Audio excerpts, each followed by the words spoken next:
I never knew how boring it could be when Dan isn't around. Wait, he's not here? Where did you come from? I got a message from Dan saying that he needed me to be in an episode of the Dan Get Show. Is today not the day? Oh yeah, he meant for that text to be longer. He meant to say that he needed you whenever we find a Muppets game to review. Oh boy, I wish I would have known that. Well, I mean, it's good that you came today. I mean, our conversation was pretty good filler, and possibly a test to see how long people could stand hearing our voices in the same scene. Ah, okay. So, it's a no-go on me being here then? Nah, this is a Rayman episode. Ah, Rayman. Okay, well, I'll just get going then. Take care. Man, that was awkward. I hope someone found this amusing. It just kinda seems like one of those hit or miss type of things. Oh well, start the intro.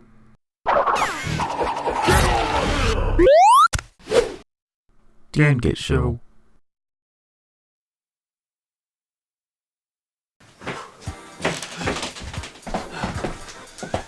Hey, Git, what's going on? I'm assuming you were running because of the game you were about to play? Which game is that? Because I have a few different games where you run. This one, jackass.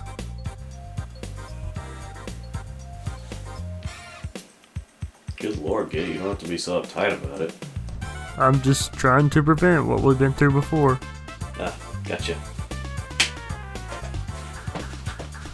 So anyway, people watching this video, today we're going to be looking at Rayman Arena, a game that was released on all 6th-gen game consoles, except for the Game Boy Advance. After the huge success of Rayman 2, Ubisoft decided to make the first 6th generation Rayman game.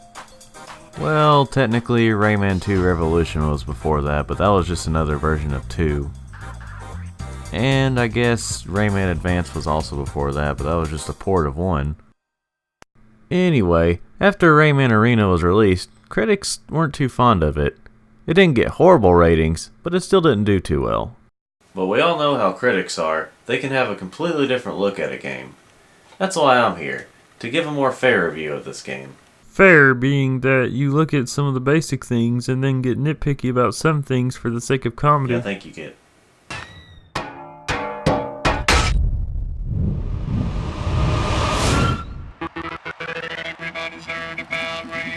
Can we not with the music? I see we have Glowbox clone that's only in this game. Oh, he actually is a doppelganger, which is called Dark Glowbox. Real creative, guys. Rayman Arena. Man, I was like 8 when this came out. How does that move this video forward? I don't know, I just felt like pointing that out. Looks like we have a few different modes here. We have Obstacle Racing, Time Attack, Total Fight, and Freeze Combat. Also, there appears to be an extra mode called Exhibition.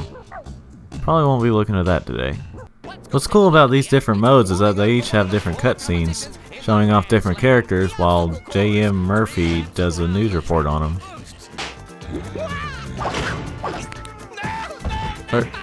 Are they killing him for interfering? Why not just kick him out or something? I know you're pissed off, but come on, this is too realistic. Murphy gets beat up and killed apparently in every single cutscene like this. First, we'll start with obstacle racing. Alright, time to choose a character. Go! Who am I kidding? Of course I'm gonna pick Rayman. Go! Okay, fine then. You know what? I didn't want to play anyway. I've got way better things to do than to play that freaking piece of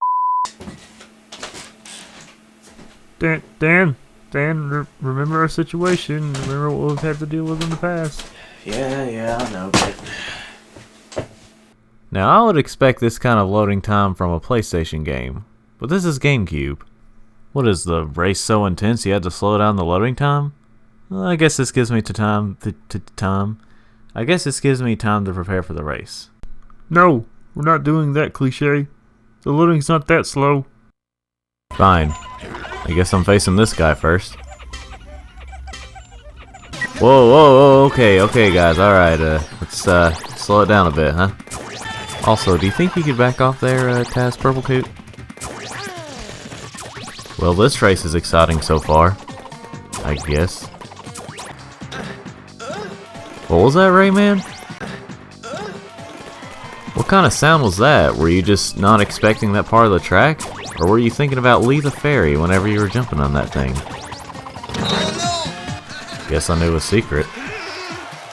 Good lord, the sliding does not want to control well. It's way too sensitive.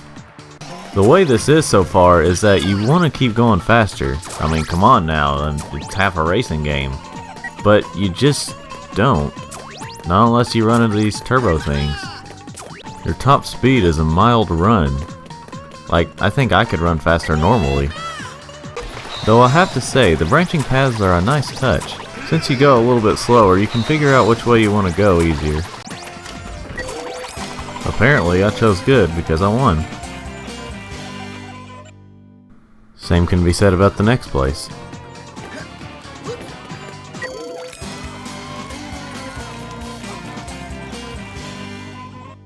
But then I got to the place after that with a map that looks like an upside down slug with a Mickey Mouse cap on. Anyway, I didn't win this race. Can't beat them all, you know.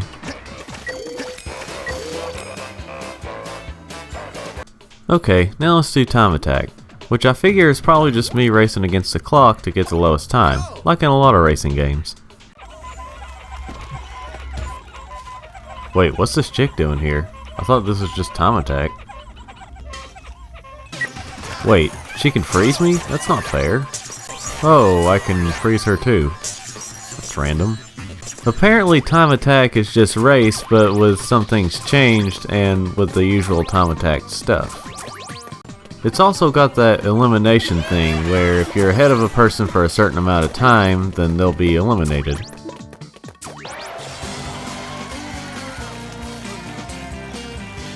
Now let's move on to battle mode. Let's beat the crap out of these guys. First, we'll do total fight. No pussyfooting around, just a straight fight. Well, more like throwing stuff at each other. It's set up kind of like a third-person shooter, but you can also pick up different objects and stuff to throw at enemies.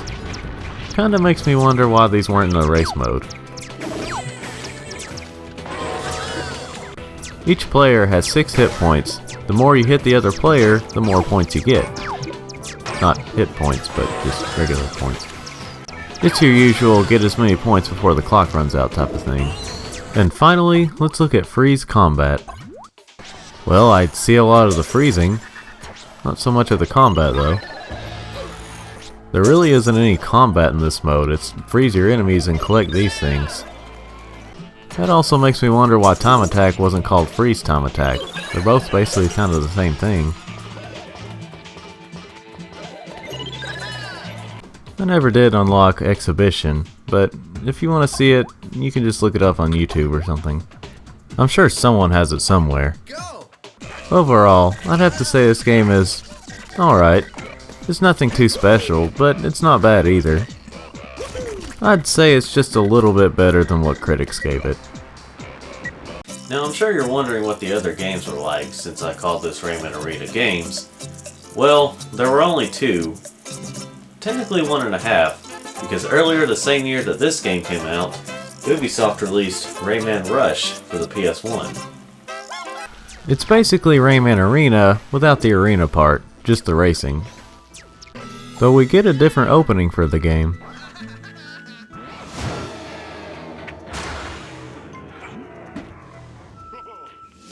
Not to mention that the characters are twice as annoying in this one, because they only seem to have one animation for the select screen.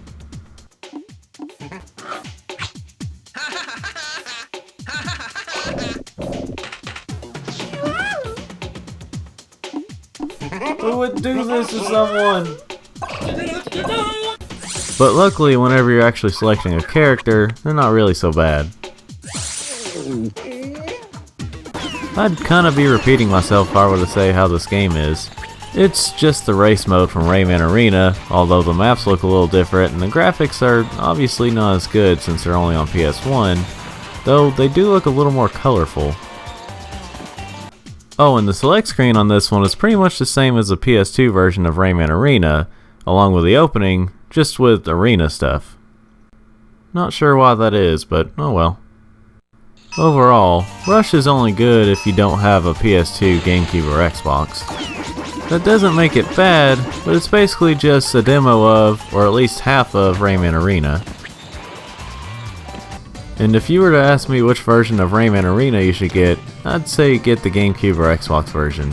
They go up to 4 players. But if you don't mind only having 2-player mode, then you can actually find the PS2 version on the PlayStation Network for like $10. So, with all that said, I'd have to give Rayman Arena a 70 out of 100 and Rayman Rush a 60 out of 100. I wouldn't highly recommend these games, but if you can find them for a good cheap price, then I'd say give it a shot. Most copies out there are actually pretty cheap. Oh yeah, they are.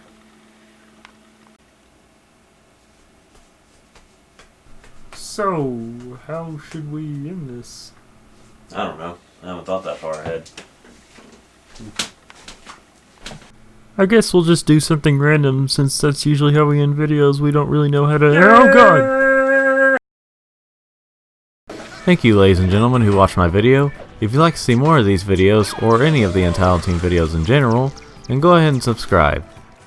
Also, stick around for the end to be able to watch both the openings. I just kind of felt like putting that at the end. That's actually kind of why this video is as long as it is. See, ladies and gentlemen, you can tell which parts are unscripted and which parts are scripted. Yeah, I guess there's no hiding that. Which parts are unscripted. Okay, that was on purpose.